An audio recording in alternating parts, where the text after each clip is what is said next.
Are you ready? Yes.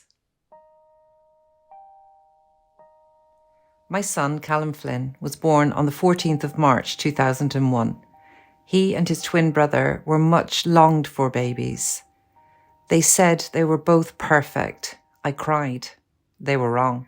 Callum developed at a different pace to his twin. They said you should never compare your children, but that is difficult not to do when you have twins. Callum was late to crawl, to walk, to talk. At the age of 4, Callum was diagnosed with dyspraxia. They said he would never learn to swim, never ride a bike. They said he would never play football. I cried.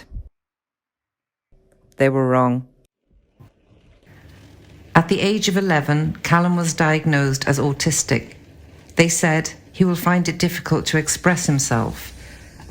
They said he will find it difficult to form friendship groups. They said he will find it difficult, full stop. I cried. They were wrong.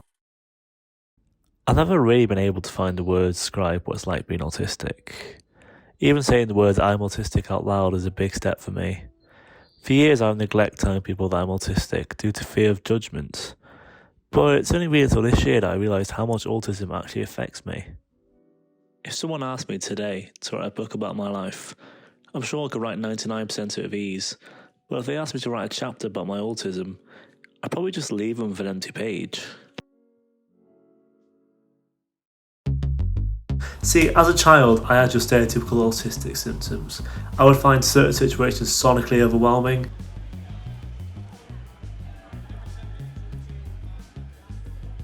I would fiddle my hands like there was no tomorrow.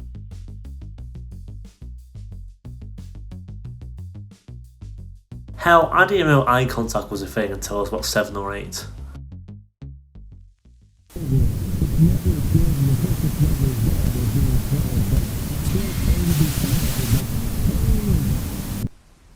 I generally think one of the main reasons why I've never been able to open up about autism is because I've never had anything to relate to. See, growing up, I never heard about autism. Well, either it was in the music I listened to, or the books that I read, or especially the films I watched, no one ever mentioned autism. See, in my life, I've watched countless films, and I can only really count on one hand the characters that I've seen with autism on screen. And even worse, I can't even count on a singular hand the characters that I related to. See, on film, characters of autism are either portrayed as getting bullied because they're autistic, or that we're all Rayman Juniors and we're all secret mathematicians. Well, spoiler alert, we're not. I'm now 20 years old, and I feel like my relationship with autism is the best it's ever been. While this is a great feeling, I still feel like I've got a lot to learn, and I know I could have got to this feeling a lot earlier.